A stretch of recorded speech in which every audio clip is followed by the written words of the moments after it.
All. Chemistry का एक chapter हमने ख़त्म कर लिया है, ठीक है, बोर्ड लेवल के अकॉर्डिंग। बाकी बातें हम उसमें और करते रहेंगे बीच बीच में ताकि रिवाइज होते रहे। अब हम एक चैप्टर जो करेंगे वो फिजिक्स का करेंगे, ठीक है। फिजिक्स का जो हमारा कोई भी चैप्टर होता है तो किसी भी चैप्टर की स्टार्टिंग से पहले हमें ये ध्यान रखना होता है कि उसमें लगने वाली जो मैथ्स है वो कहाँ कहाँ तक आ सकती है, ठीक है। तो फिजिक्स को स्टार्ट करने से पहले हम सबसे पहला जो चैप्टर पढ़ेंगे फिजिक्स में, जो कि हमें 11th में भी पढ़ाया जाता है, वो है मैथमेटिकल फिजिक्स, ठीक है। तो सबसे पहला, ये कोई चैप्टर नेम नहीं है लेकिन आप लोग के लिए बहुत ज़्यादा इम्पोर्टेंट है, मैथमेटिकल फिजिक्स, ठीक है। ये चैप्टर पढ़ेंगे पहले।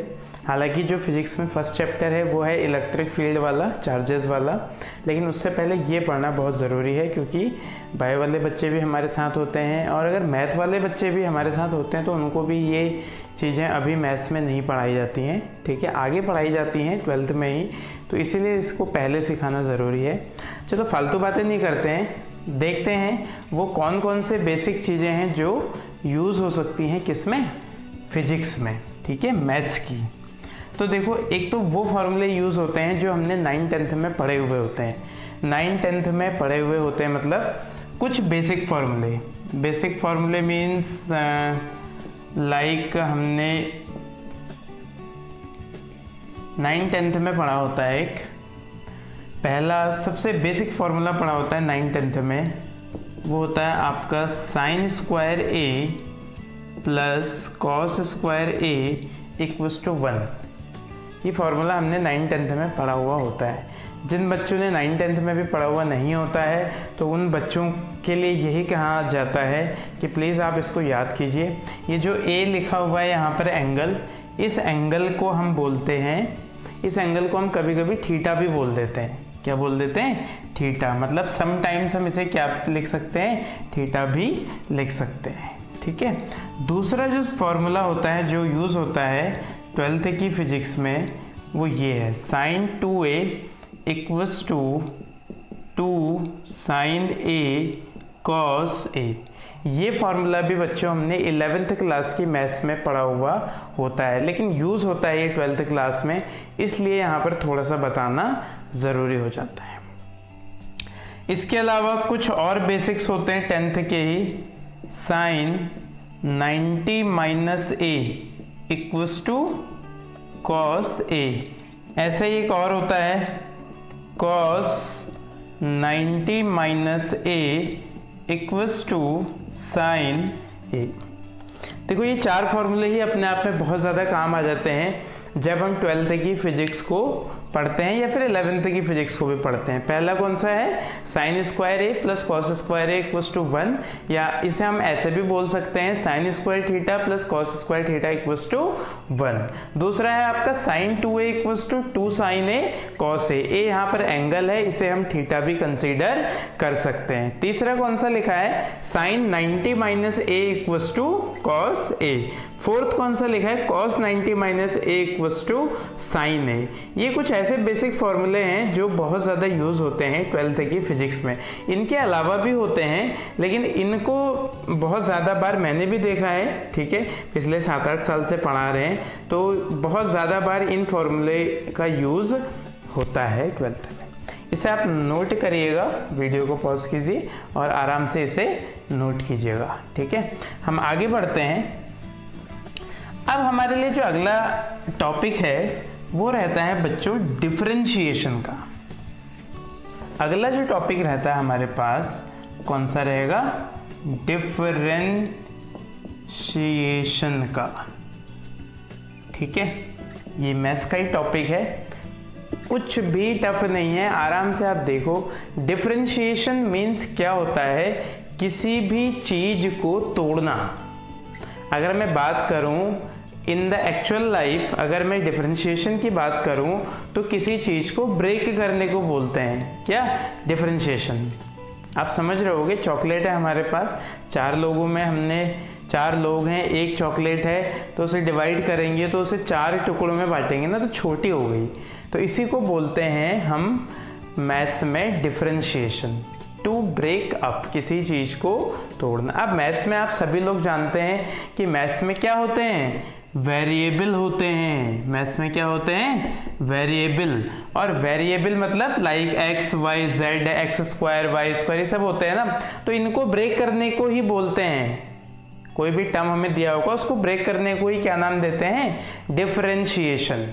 क्या नाम देते हैं, डिफरेंशिएशन। मीन्स जैसे अगर जैसे मैंने ये लिखा डिफरेंशिएशन ऑफ एक्स स्क्वायर, ऐसे लिख दिया मैंने, डिफरेंशिएशन ऑफ एक्स स्क्वायर, तो इसका जो आंसर निकल के आता है बच्चों, मतलब इसका जो फॉर्मूला बनता है वो ये होता है 2x।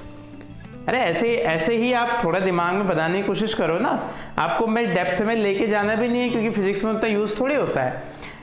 Differentiation of x square equals to क्या लिख दिया मैंने, 2x।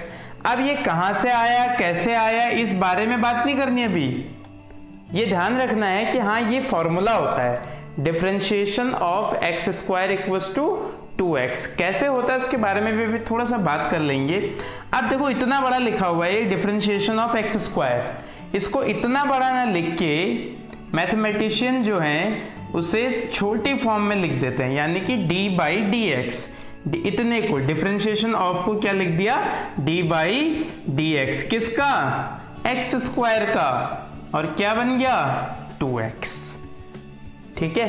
अब एक्चुअल में ये कैसे होता है, ये जो 2 है ये आगे आ जाता है, कहाँ आ जाता है, आगे आ जाता है, और इसमें से एक पावर क्या हो जाती है, कम हो जाती है। ध्यान से देखो सभी बच्चे, सबसे पहले मैंने बोला, मेरे पास ऐसे दिमाग में आया मेरे पास कि यार एक्स स्क्वायर का डिफरेंशिएशन क्या होगा। ठीक है, तो मुझे तो पता है, मैंने लिख दिया एक्स स्क्वायर का डिफरेंशिएशन 2x हो जाएगा, है ना। अब इस चीज को मैथमेटिकली कैसे हमने पॉइंट आउट करना है वो देख रहे हैं। ये जो डिफरेंशिएशन ऑफ लिखा है, बार बार डिफरेंशिएशन ऑफ लिखना काफी लंबा हो जाता है, तो जो मैथमेटिशियन है वो ये कहते हैं कि बार बार डिफरेंशिएशन ऑफ न लिख के आप क्या लिख दो, d upon d x, d by D x of x square equals to 2x। ये 2x कैसे आया, 2 आगे आ गया और इसमें से एक पावर क्या हो गई, कम हो गई। समझ गए ना। अच्छा, ऐसे ही एक और होता है, कोई भी और भी ले सकते हैं। मान लो मैंने ले लिया d बाई डी एक्स। अब आप समझ गए होंगे d बाई डी एक्स का मतलब क्या है, differentiation of d by D x का ऑफ एक्स क्यूब ले लिया, d by D x of x cube ले लिया। तो अभी बताया मैंने कॉन्सेप्ट, 3 आगे आ जाएगा और एक पावर x में से क्या हो जाएगी, कम, और एक पावर कम होने का मतलब क्या हो गया, 2 हो गई, फिर एक पावर कम होके तो आंसर क्या आ गया, 3x स्क्वायर। और देख सकते हैं हम, अगर और देखते हैं तो d by D x of x की पावर 4, तो 4 आगे आ गया और एक पावर क्या हो गई 4 की, कम, यानी कि 3। ठीक, आ गया, क्लियर है ना। अब इसी का जरा फ्लो बनाओ, देखो इसी को फ्लो में लेके आओ। जब 2 लेके आ रहे हैं तो 2 आगे आ जा रहा है, एक पावर कम हो जा रही है, 3 आ रहा है तो 3 आगे आ जा रहा है, एक पावर कम हो जा रही है, ऐसे ही 4 में, ऐसे ही 5 में चलता रहेगा। तो अगर कॉमन देखा जाए, मतलब अगर जनरल बात करी जाए, x की पावर 1 2 3 4 ऐसे हो रहे हैं ना, मान लो x की पावर n हो, x की पावर क्या हो, n हो, तो जैसे हमने 2 3 4 के लिए लगाया वैसे n के लिए लगा के देखो तो n आगे आ गया, हाँ, और x की एक पावर क्या हो जाएगी यहां से, कम। मैंने बताया था ना, 2 है, 2 आगे आ जाएगा और एक पावर कम, 3 है, 3 आगे एक पावर कम, 4 है, 4 आगे आ गया, एक पावर क्या हो गई, कम। ऐसे ही d by D x of x की पावर n, n कोई नंबर हो गया, कॉमन सी बात है, तो n आगे आ जाएगा और एक पावर क्या हो जाएगी, कम हो जाएगी। देखो, तो this is the very basic formula of differentiation.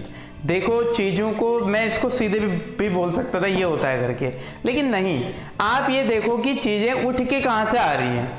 इन्हीं नंबर्स को लेके तो मैंने ये फॉर्मूला बना दिया। अब ये जो x की पावर n लिखा है, ये n यहाँ पर क्या है, एक नंबर है। ये क्या हो सकता है, 1 2 3 4 5 कुछ भी लेते रहो आप। अब आपके पास तो फॉर्मूला बन गया ना। अब मान लो आपके पास आता है D by D x of x की पावर 15 आ गया, तो 15 आगे आ जाएगा और इसमें से एक पावर क्या हो जाएगी, कम हो जाएगी, 15 माइनस 1 यानी 14। तो आंसर आ जाएगा 15x टू द पावर 14। तो ये सबसे बेसिक फॉर्मूला होता है किसका, डिफरेंशिएशन का। देखो बच्चों, मेरा काम इसे समझाना है। इसमें आपको जो जो लगता है कि मुझे नोट करना चाहिए, आप अपने फ्लो के हिसाब से नोट कर लेना, ठीक है। तो सबसे पहला और बेसिक फॉर्मूला जो बना डिफरेंशिएशन का, वो ये बना। तो देखो मैंने पहले क्या बोला, मैंने बोला ऐसे ही मेरे दिमाग में डिफरेंशिएशन ऑफ एक्स स्क्वायर आया। मैथ्स है ना, ये मैथ्स में डिफरेंशिएशन एक टॉपिक होता है। तो मेरे दिमाग में आया डिफरेंशिएशन ऑफ एक्स स्क्वायर, तो मैंने बोल दिया क्या होता है, 2x होता है, मुझे पता था। और मैंने फिर इसी डिफरेंशिएशन ऑफ को मैथ्स की फॉर्म में लिखना चाहा तो डी बाई डी एक्स, किसका, एक्स स्क्वायर का। आंसर क्या आया, 2x।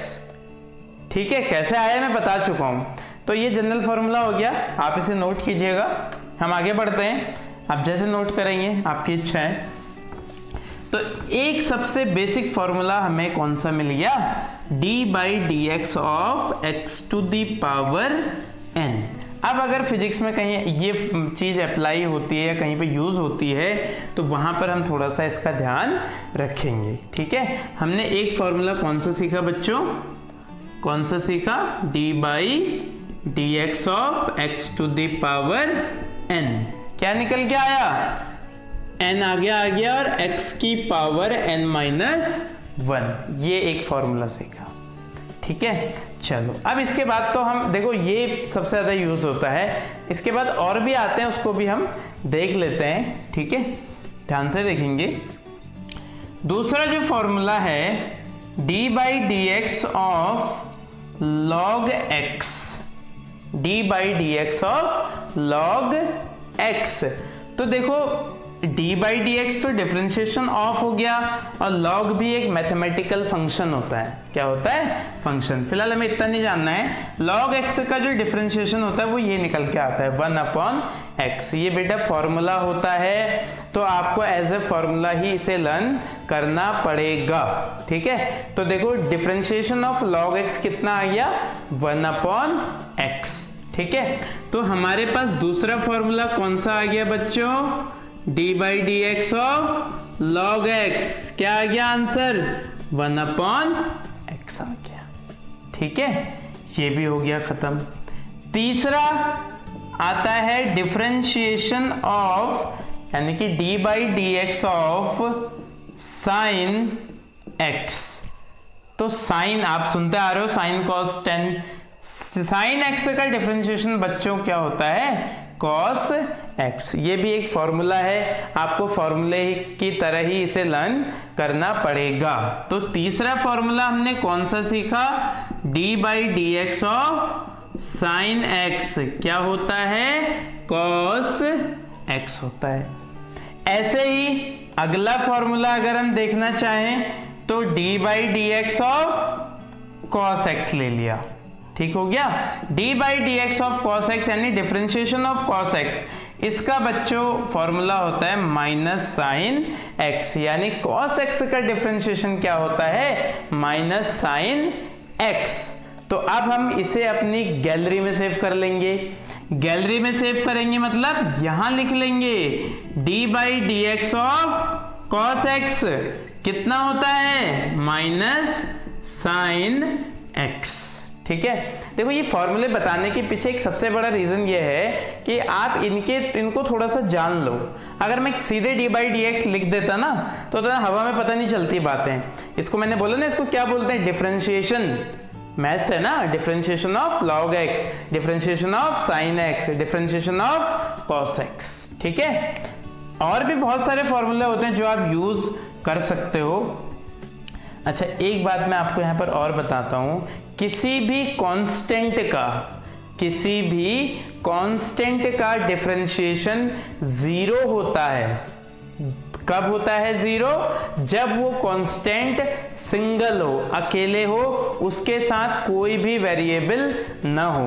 पहले आप इसे नोट करो, फिर उसकी भी बात करते हैं, ठीक है? आप मेरी बात को ध्यान से सुनो। किसी भी कांस्टेंट का डिफरेंशिएशन क्या होता है? Zero. D by D x of constant लिख दिया मैंने। किसी भी differentiation of any constant, answer क्या आता है? जीरो आता है। किसी भी कांस्टेंट का डिफरेंशिएशन क्या आता है? जीरो आता है। कैसे constant? D by D x of A. अब ए कांस्टेंट है x के रिस्पेक्ट में, तो आंसर क्या आएगा? Zero. D by D x of 5, answer क्या आएगा? जीरो, क्योंकि ये क्या है? कांस्टेंट है। तो अगर आपको पता है कि जो न्यूमेरिकल आपको दिया जा रहा है उसमें कोई कांस्टेंट भी है, तो उस कांस्टेंट का डिफरेंशिएशन क्या होगा? जीरो होगा। अगर कहते हैं डिफरेंशिएशन करो तो उस कांस्टेंट का डिफरेंशिएशन क्या हो जाएगा? जीरो। लेकिन यहां पर एक गौर करने वाली बात है कि सर अगर d by D x of 5 मतलब डिफरेंशिएशन ऑफ 5 जीरो होगा, तो क्या d by D x of 5x भी जीरो होगा? एक सवाल है यहाँ पे। अगर कांस्टेंट का जीरो है तो यहां भी तो ये कांस्टेंट ही लगा हुआ है, तो क्या इसका भी डिफरेंशिएशन जीरो हो जाएगा? नहीं, इसका डिफरेंशिएशन जीरो नहीं होगा, ठीक है? तो सर अगर जीरो नहीं होगा तो क्या होगा? तो ऐसे केसेस में क्या करते हैं बच्चों, जब इस टाइप का डिफरेंशिएशन हमारे पास आता है जिसमें कांस्टेंट अकेला नहीं होता है, जिसमें कांस्टेंट अकेला नहीं होता है। देखो अकेला है क्या? साथ में वेरिएबल है। अकेला होने का मतलब इनटू डिवाइड में कुछ होना चाहिए, तब वो अकेला नहीं होता है। तो इसमें क्या होता है, ऐसे में हम 5 को अलग कर देते हैं। 5 को क्या कर देते हैं? अलग। 5 को अलग करो, क्या बचा? dx अपॉन dx, यानी कि dx अपॉन dx, यानी 1 आ गया। इसका मतलब इसका आंसर क्या आ गया? 5 आ गया। इसका मतलब d by D x of 5 तो जीरो आया, लेकिन d by D x of 5x क्या आया? 5 आया, ठीक है? क्लियर है? तो ये चीजें थोड़ा सा ध्यान देने वाली होती है। एक बात मैं आपको और बताता हूं यहां पे, वो बात ये है कि कांस्टेंट को अकेला कब समझा जाता है।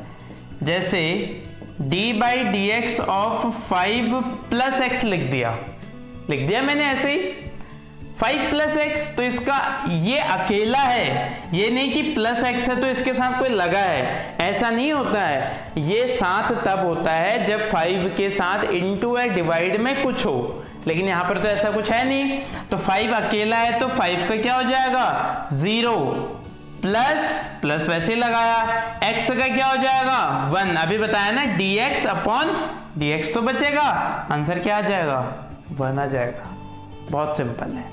आपको एक चीज और ध्यान रखनी है, खुद में dx का डिफरेंशिएशन क्या होता है? 1। मतलब अगर हमसे कोई कहता है d by D x of x, तो क्या होगा? 1 होगा। मतलब कोई ऐसा कहता है डिफरेंशिएशन ऑफ x, तो आंसर क्या आएगा? 1। ये भी आप अपनी गैलरी में सेव करो। अब 1 कैसे आएगा? देखो ये भी dx और ये भी dx है। अब इसको तुम जरा देखो, इसमें कितने टर्म्स हैं? 2 टर्म्स हैं। तो जितने टर्म्स होते हैं हर टर्म का क्या होता है? डिफरेंशिएशन। तो पहले 5 का डिफरेंशिएशन हुआ तो हमें पता चला 5 अकेला है तो 0 हो गया। अब x का डिफरेंशिएशन dx अपॉन dx होगा तो क्या आ गया? 1 आ गया। Final answer 1। मान लो हमारे पास कुछ ऐसा है, d by D x of 7x plus 2। अब देखो ये एक टर्म ये है और एक टर्म ये है, ये भी समझो कि टर्म्स का डिवीजन कैसे होता है। ये पूरा एक टर्म है, 7x एक टर्म है और 2 एक टर्म है। प्लस माइनस से टर्म्स का डिवीजन होता है और इनटू डिवाइड से टर्म्स का कोई डिवीजन नहीं होता है। जैसे 7x एक टर्म है, 7 प्लस x 2 हो गए, 7 अलग प्लस x अलग, ये एक है। अब पहले इसका डिफरेंशिएशन करो, तो इसके डिफरेंशिएशन में 7 के साथ x है तो 7 को ऐसे लिख दिया। x का डिफरेंशिएशन क्या होता है? 1 होता है। फिर क्या लगाया? प्लस 2 2 अकेला है तो इसका डिफरेंशिएशन क्या हो जाएगा, 0 हो जाएगा। तो फाइनल आंसर क्या आ गया, 7 आ गया। ऐसे डिफरेंशिएशन आपकी फिजिक्स में यूज होंगे जो आपके लिए समझना बहुत ज़्यादा ज़रूरी है। इसे आप नोट करोगे। हम अपनी गैलरी में हम एक चीज़ सेव करना भूल गए, d/dx ऑफ कांस्टेंट अकेला। अगर कोई कांस्टेंट अकेला होता, अकेला मतलब जैसे 7 + x, तो 7 क्या है, अकेला है, तो डिफरेंशिएशन क्या हो जाएगा, 0।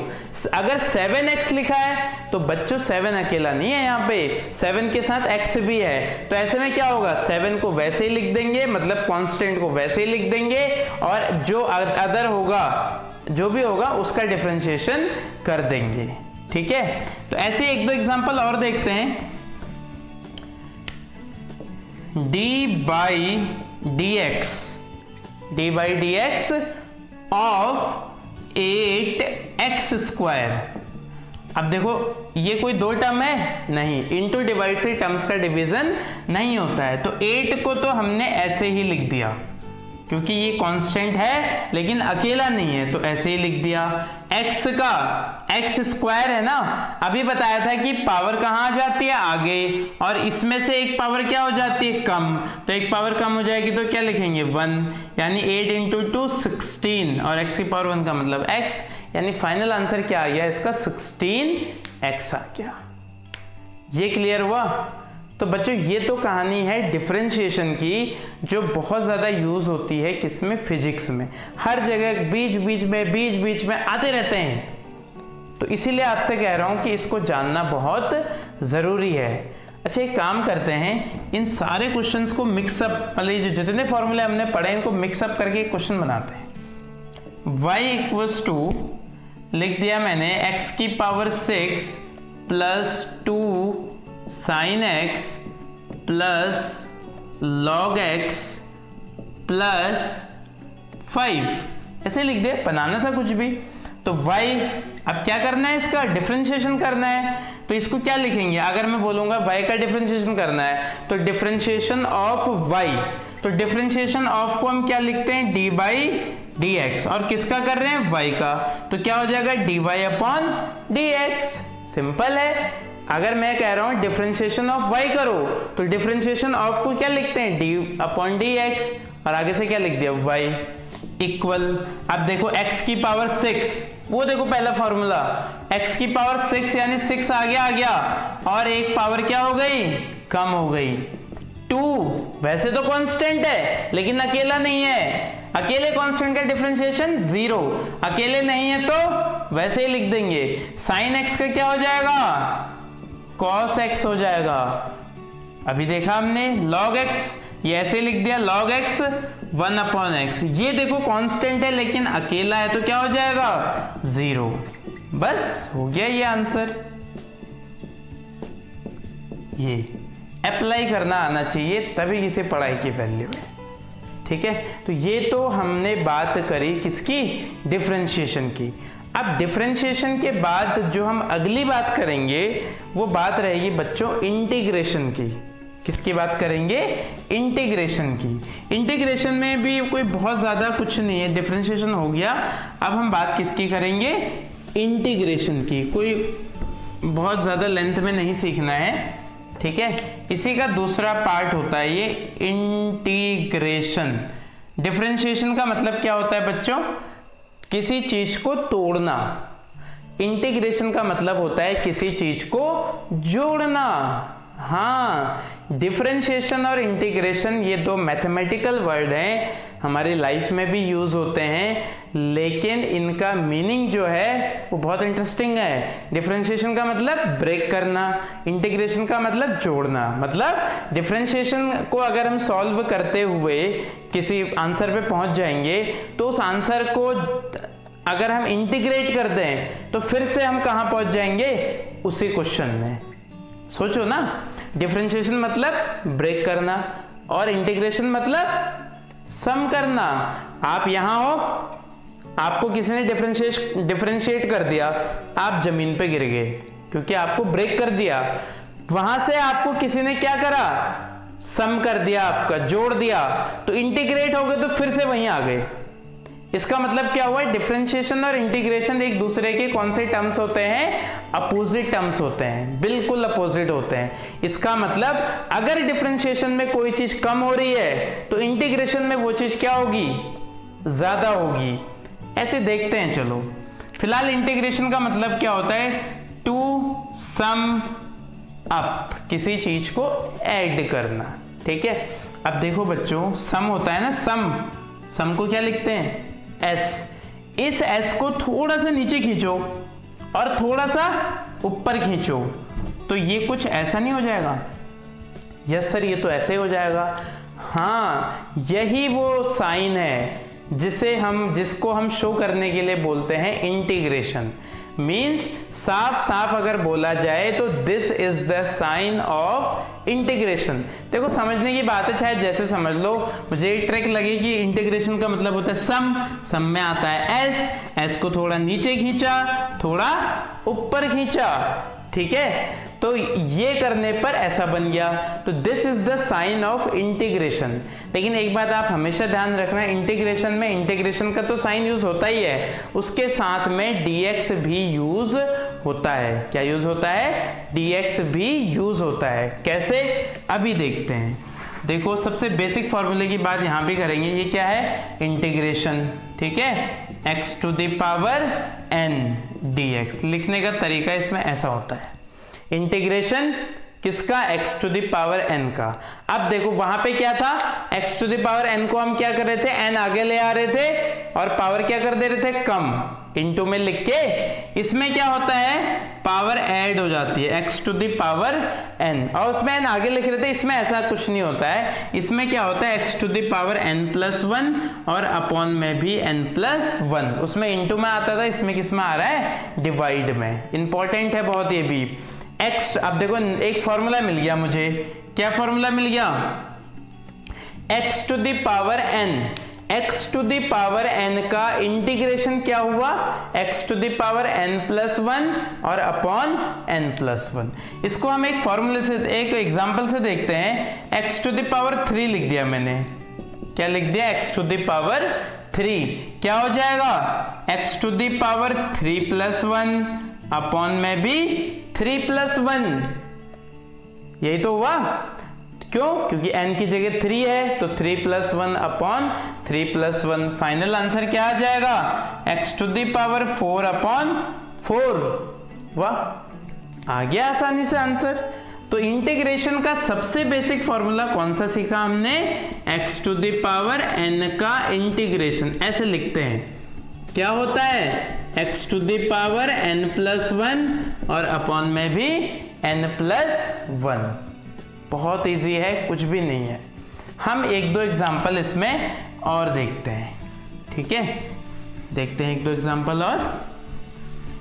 नंबर का मतलब नंबर होता है, नंबर किसी भी फॉर्म में हो सकता है, like x to the power 7 dx। फटाफट सोचो, आप n की जगह 7 है तो 7 प्लस 1 और अपॉन में भी 7 प्लस 1, यानी x to the power 8 upon 8, ठीक है, बिल्कुल सही। अब बच्चों यहां पर आपको एक बहुत इंपॉर्टेंट बात बतानी है कि किसी भी चीज का जब इंटीग्रेशन करते हैं, क्या करते हैं, इंटीग्रेशन करते हैं, तो इंटीग्रेशन करने में हमेशा आंसर के साथ प्लस में एक कांस्टेंट लगाया जाता है। इंटीग्रेशन करते समय हमेशा आंसर के साथ प्लस में क्या लगाया जाता है, एक कांस्टेंट लगाया जाता है। ये बात आपको एज ए रूल याद रखनी है। मैं आपको इसका रीजन भी बताऊंगा अभी, लेकिन आपको पहले रूल तो पता होना चाहिए ना। किसी भी चीज का जब इंटीग्रेशन करते हैं मैथ्स में, तो इंटीग्रेशन जब हो जाता है, जब इंटीग्रेट उसे कर देते हैं तो उसके साथ, जैसे यहाँ पे इंटीग्रेट कर दिया तो साथ में क्या लगा दिया, कांस्टेंट प्लस सी मींस कांस्टेंट जोड़ते ही जोड़ते हैं, ठीक है। ये प्लीज आपको ध्यान रखना है। मान लो मैंने ये किया, x टू द पावर 3/2 को इंटीग्रेट करना है, कुछ भी नहीं है, x टू द पावर 3/2 और अपॉन में 3/2 प्लस 1 और अपॉन में भी प्लस 1, एक्स स्क्वायर 3/2 है तो x की पावर 3/2 प्लस 1 और अपॉन में भी 3/2 प्लस 1, साथ में क्या जोड़ेंगे, एक कांस्टेंट। ठीक है, अब इसका आंसर 3/2 प्लस 1 यानी x टू द पावर 5/2 और होल अपॉन में भी 5/2 प्लस क्या जोड़ दिया, c जोड़ दिया। ये कांस्टेंट जोड़ना इंटीग्रेशन का एक बेसिक रूल होता है, ये आपको ध्यान रखना है। चलो अब मैं आपको ये बताता हूं कि आखिर इस कांस्टेंट को जोड़ते क्यों हैं, क्योंकि देखो जानना बहुत जरूरी है। आपने ऐसे ही बोल दिया कि सर आपने बोला यार जोड़ते हैं, क्यों जोड़ते हैं, ठीक है, तो देखते हैं। चलो इसको देखने के लिए हमें अपने पास्ट में जाना पड़ेगा। पास्ट मतलब अभी जो 5 मिनट पहले था उसमें जाना पड़ेगा। चलो हमने ऐसे ही क्वेश्चन उठा लिया, d/dx of x to the power 5। ये इंटीग्रेशन नहीं है, अब क्या है, डिफरेंशिएशन है। d/dx ऑफ, अगर यहाँ ऐसा कुछ लगा होता है dx उधर होता तो ये इंटीग्रेशन होता। अब ये डिफरेंशिएशन है, क्या होगा इसका डिफरेंशिएशन, 5 आगे आ जाता है और एक पावर क्या हो जाती है, कम हो जाती है। ये सही हो गया, आप लोग को समझ में आ गया, ठीक हो गया, ये तो हो गया डिफरेंशिएशन। अब इसी मैंने अभी बोला डिफरेंशिएशन का ये आंसर आ गया 5x की पावर 4। ठीक है, अब मैंने अभी बोला कि डिफरेंशिएशन और इंटीग्रेशन एक दूसरे के क्या होते हैं, उल्टे होते हैं। इसका मतलब डिफरेंशिएशन का जो ये आंसर आया है, अगर इसका इंटीग्रेशन करते हैं तो हमें यही मिल जाना चाहिए। क्या मिल जाना चाहिए, 5x की पावर 4। ऐसा करके देखते हैं। आप बार बार वीडियो को जब देखोगे ना 2-3 बार तो आपको खुद ही समझ में आ जाएगा। हमको इसका क्या करना है, 5x की पावर 4 dx, इसका इंटीग्रेशन करना है। क्या करना है, इसका इंटीग्रेशन। कैसे होगा, 5 मैंने अभी बताया कांस्टेंट है 5 तो, और इसका इंटीग्रेशन करो तो 4 + 1 और अपॉन में भी 4 + 1, ठीक है, और साथ में क्या जोड़ दिया, कांस्टेंट तो होता ही है। ठीक है, 4 + 1 5 से 5 कैंसिल, यानी x to the power 5 plus c आ गया। अब देखो डिफरेंशिएशन को सॉल्व करा तो ये आंसर आया 5x की पावर 4। इस आंसर को इंटीग्रेट करा, उल्टा होता है ना, इंटीग्रेट करा तो आंसर फिर से क्या आ गया, x की पावर 5 प्लस c। ठीक है, बिल्कुल क्लियर हो गया। अब हम इसको थोड़ा सा चेंज करते हैं। चेंज कैसे करते हैं वो भी देखो। मान लो मेरे पास है आपकी d/dx of x to the power 5 plus 4 है, x to the power 5 plus 4। करो इसका डिफरेंशिएशन, क्या हो जाएगा, 5 आगे आ गया, एक पावर कम हो गई सर, प्लस ऐसे लगा दिया सर। 4 का डिफरेंशिएशन क्या होगा, 0, क्योंकि अकेला है। आंसर क्या आ गया, 5x की पावर 4 आ गया। सही हो गया। अब इसका क्या करेंगे, इंटीग्रेशन, तो क्या आ जाना चाहिए, ये आ जाना चाहिए।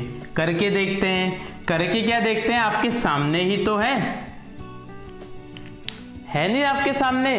जब हमने नॉर्मली करा तो ऐसे आया, फिर हमने क्वेश्चन को स्लाइटली चेंज कर दिया, 5x की पावर 5 प्लस 4 भी लिख दिया, तो क्या हो गया, x की पावर 5 का तो आ गया आपका 5x की पावर 4 डिफरेंशिएशन, ऐसा आंसर आ गया। इसका मतलब इस आंसर को जब इंटीग्रेट करूंगा, क्योंकि उल्टा होता है ना, इसको इंटीग्रेट करूंगा तो ये आना चाहिए। करो, करा है हमने, दोबारा कर देता हूं मैं एक बार।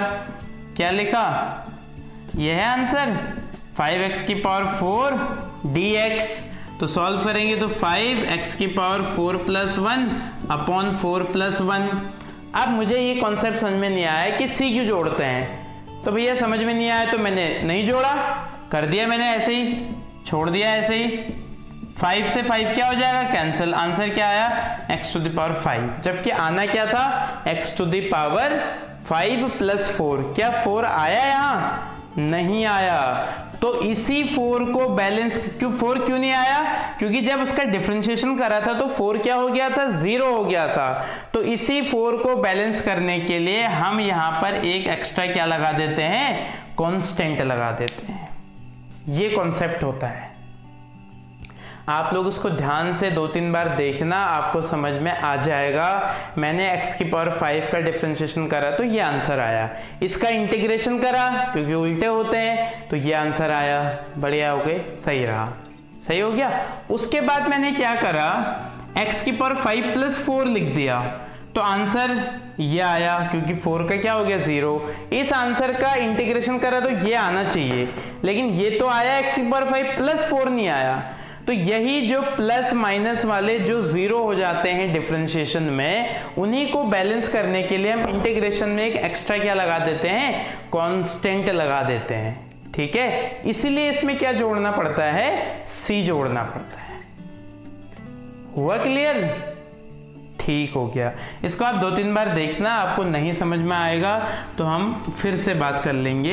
एक बार मैं आपको थोड़ा सा और बता देता हूं। देखो, बिल्कुल दिमाग खर्च मत करो, मैंने बोला जो रूल मैंने बताए उनको देखो। मान लो मैंने ले लिया डिफरेंशिएशन ले लिया मैंने d by D x of x की पावर 7 प्लस 2 ले लिया, d by D x of x की पावर 7 प्लस 2। तो सर आपने बताया है कि 7 आगे आ जाएगा, एक पावर कम हो जाएगी, प्लस वैसे ही रहेगा, 2 अकेला कांस्टेंट हो। आंसर क्या आ गया, 7x टू द पावर 6 अकेला था तो इसलिए क्या हो गया 0। ठीक हो गया। अब इसका मतलब ये जो आंसर आ रखा है इसका इंटीग्रेशन करें तो क्या आ जाना चाहिए, ये आ जाना चाहिए, है ना। करके देख लेते हैं। इंटीग्रेशन लगाया 7x की पावर 6 dx, तो 7 तो कांस्टेंट है सर, x की पावर 6 का सर आपने बताया है x की power 6 plus 1 upon 6 plus 1 plus c भी जोड़ते हैं सर, लेकिन मुझे समझ में नहीं आया अभी तक क्यों जोड़ते हैं, तो मैं नहीं जोड़ रहा हूँ।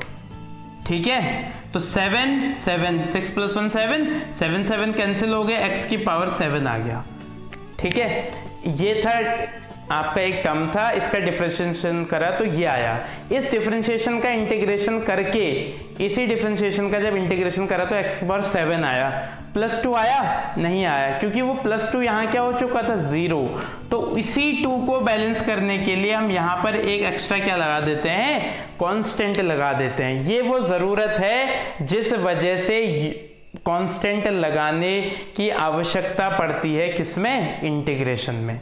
मेरे ख्याल से अब आपको समझ में आ गया होगा। दिमाग पे थोड़ा सा आपको भी काम करना पड़ेगा अगर अभी भी बातें समझ में नहीं आती हैं तो। सबसे पहला फॉर्मूला x की पावर n का इंटीग्रेशन क्या होता है। अगर मैं आम भाषा में बोलूं x की पावर n का इंटीग्रेशन, देखो पढ़ाई मजे मजे में ही होती है। क्या हो गया, x की power n plus 1 upon n plus 1, यही तो बताया सर आपने। सर मैं इसको कैसे लिखूं मैथ्स की फॉर्म में, ये लगा दिया सर इंटीग्रेशन का साइन, x की पावर n लिख दिया और क्या लिख दिया dx, इतने को छोटा करके लिख दिया सर, तो x की पावर n प्लस 1 और अपॉन n प्लस 1 हो गया। तो ये सबसे पहला फॉर्मूला है जो किस में यूज होता है, इंटीग्रेशन में यूज होता है। ठीक है, दूसरा फॉर्मूला जो यूज होता है वो ये है इंटीग्रेशन 1 अपॉन x dx, इसका होता है बच्चों log x। देखो यहां से फिर समझ में आ रहा है, log x का डिफरेंशिएशन क्या होता है 1 अपॉन x, इसका मतलब 1 अपॉन x का इंटीग्रेशन क्या होगा log x, क्योंकि एक दूसरे के अपोजिट होते हैं। तीसरा formula d by D x of sine x dx, मतलब integration of sine x dx, तो साइन x का होता है माइनस कॉस x। ठीक है, ये प्लस सी हर एक में आप जोड़ते ही, अब आपको समझ में आ गया होगा क्यों जोड़ते हैं। साइन x का इंटीग्रेशन क्या होता है, माइनस कॉस x। ऐसे ही एक और होता है कॉस x dx, इंटीग्रेशन क्या हो जाएगा, साइन x प्लस c। तो ये कुछ फॉर्मूले थे जो आपके डिफरेंशिएशन और इंटीग्रेशन के बेस को क्लियर करते हैं, जो कि क्लियर होना भी ज़रूरी है। इसके बाद अब हम अपना नेक्स्ट लेक्चर जो स्टार्ट करेंगे, फिजिक्स का पहला चैप्टर उठाएंगे, इलेक्ट्रिक फील्ड एंड चार्जेस वाला। इंटरेस्टिंग है, ध्यान से पढ़ेंगे, अच्छे से पढ़ेंगे, सब कुछ समझ में आएगा। ठीक है, मिलते हैं लेक्चर नंबर 1 में। ये कोई लेक्चर नहीं है, 1-2 वाला लेक्चर नहीं है, ये आपके कॉन्सेप्ट को क्लियर करने के लिए है। ठीक है, थैंक यू।